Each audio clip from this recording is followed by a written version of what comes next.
Mom demands teen give up seat, doesn't realize what's in his jeans.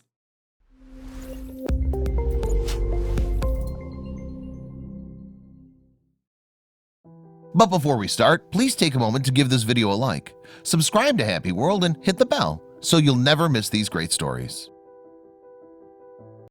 I have 2 young children. You should have offered that seat to me the moment you saw me step on this bus, young man, she shrieked. If anyone wasn't paying attention, they were now. He stood up defiantly and lifted his jeans. There was an audible gasp as he revealed something the entitled mom never saw coming. Thomas Scott worked as a Walgreens employee in Fort Worth, Texas. He had just finished another 10-hour shift and tiredly made his way to the bus station. His body was moving in autopilot mode. He had taken this commute so many times he could walk it in his sleep. The bus arrived just on time. Thomas greeted the bus driver and hopped in. The bus was busier than usual. Only a few seats remained. Thomas made his way to the free seat near the back of the bus. As he sat down, he sighed in relief. It was the first time he'd sat down in 11 hours. His body melted into the seat as the bus took off. Then Thomas noticed an unfamiliar face. There was a young boy sitting at the top of the bus. Not many people took the bus, but those that do generally use the same route time and time again. Faces got familiar quickly, but he had never seen this boy before. With a side glance, he noticed he was sitting on the seat reserved for vulnerable people like the disabled, pregnant women, or women with kids, and he wasn't the only one. The bus had just pulled into the next bus stop, and with it, a bunch of passengers stepped on board. One of those passengers was a mom with 2 young kids in tow. Immediately, Thomas noticed her eyeing the reserved seat up. Her face looked visibly disgusted once she saw the teenage boy sitting in it. He looked like a perfectly healthy 18-year-old boy. She began to stare at him. Thomas watched as the visibly annoyed mom began to stare at the teen. The boy remained nonchalant and ignored her obvious stares. Instead, he looked down at his phone and out the window. Thomas followed his gaze towards passing trees, wooden houses, and wide-open plains. When he looked back at the woman, he was alarmed. His ignorant behavior made her even more annoyed. Thomas could see she was beginning to lose her patience. Thomas knew she was trying to intimidate the boy into offering his seat through an intense stare, but it wasn't working. Thomas braced himself for what she would do next. When the woman realized her stares weren't inspiring the reaction she wanted, she gave up being passive-aggressive and chose a more direct approach. She made a beeline for the boy. Now, it wasn't just Thomas who could feel the rising tension radiating from the woman.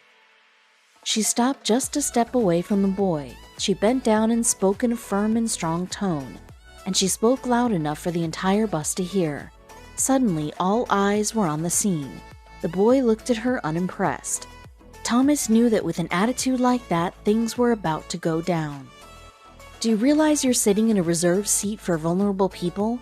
If you had any manners, you'd offer that seat to someone more deserving, she spat.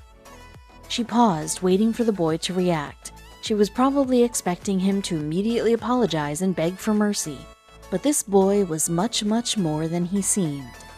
The teen said nothing, so the woman continued, wanting to teach him a lesson, unaware that her plan would epically backfire. I have 2 young children. You should have offered that seat to me the moment you saw me step on this bus, young man. If anyone wasn't paying attention, they were now. Silence engulfed the bus. Thomas noticed the driver keeping watch on the situation from his front mirror. The teen boy raised his head and looked at everyone who was staring at him. Some were shaking their head in disapproval. Others, like Thomas, were completely fixated on what his reaction would be. Thomas could have never suspected what happened next. Thomas wondered if he would break into a brawl. This kid really didn't look like he cared about anything. He grabbed his phone, ready to call for help if needed. Without a word, the boy stood up. The woman began to smirk, thinking she had won this battle, but she was very, very wrong. The boy reached for the handlebars on the bus and steadied himself. You think you deserve this seat just because you're a mom? He jolted. The boy was wearing denim jeans, a dark hoodie, and chunky sneakers. Thomas could tell he was a cool kid. He still had one earplug in his ear. Thomas was on the edge of his seat. The kid had guts. Standing up to the bullheaded woman like that with everyone watching him. He had to be careful or he'd have a bus full of people against him. The woman's smirk was quickly replaced by anger. "Yes, I certainly deserve it more than you," she remarked. The boy laughed ironically before bending down and grabbing his jeans. The boy looked at everyone's eyes watching him as he struggled to get something from his jeans. He fiddled around and yanked at the ends of his bootleg denim jeans until the fabric came loose. Everyone watched anxiously, wondering what on earth he was about to pull out of his garment. Safe to say, no one saw it coming, especially the entitled woman. Thomas was on hyper alert. He knew the dangers of the gun laws in Texas. Immediately, he feared the worst-case scenario. His heart pounded as his eyes were fixated on the teen boy's hands. Just then, he saw a bulge from underneath his jeans. A chill went down his spine. The boy pulled up his jeans and kicked his prosthetic leg out. There was an audible gasp on the bus. Suddenly, everyone was horrified that this young boy was forced to prove himself to this woman. Thomas watched as the mom's face went red with embarrassment and shame. Suddenly, she was speechless. And with everyone's attention on her, words failed to leave her mouth.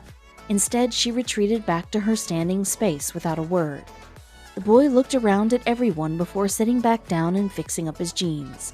Thomas couldn't believe what just happened. Suddenly, an intense feeling came over him. He felt awful for the boy. He almost felt sick to his stomach. Suddenly, he saw his brother, who was also an amputee and had lost a limb in war. Imagining his brother going through what the young man just went through made his heart pang with shame. He hoped he wasn't embarrassed, so an idea came to his mind. Thomas yelled, "Man, that leg is so cool. Shame on you, lady." His single words of encouragement inspired other passengers to do the same. Suddenly, an outburst of support and encouragement poured into the atmosphere for the young boy. And his reaction? It wasn't long before the young man was smiling again. He visibly looked much more confident about his disposition. People clapped him on the back and apologized for seeing him experience that. But one lesson above all else stuck with Thomas that day. It's never okay to judge people by their looks, especially when it comes to someone's conditions or disabilities. Many people who suffer from conditions present as perfectly healthy-looking people. This is why it's always important to approach everyone with kindness, compassion, and understanding, which is exactly what Thomas decided to do next. Once everyone was finished speaking up for the young boy, Thomas approached him and sat beside him. He began to tell him that he had a brother who had the exact same condition. He explained to him how his brother lost his leg and told him of how well he's doing now, even winning medals in competitive sports. The boy smiled. Thomas offered the boy his number and asked him to contact him if he'd ever like to meet someone like him. Perhaps they could relate in ways others couldn't understand. The teen boy's face lit up. His eyes sparkled. He told Thomas that he's never met anyone like him and would love to talk to him. The pair ended up meeting and hit it off. Now the boy has someone who understands what he's going through.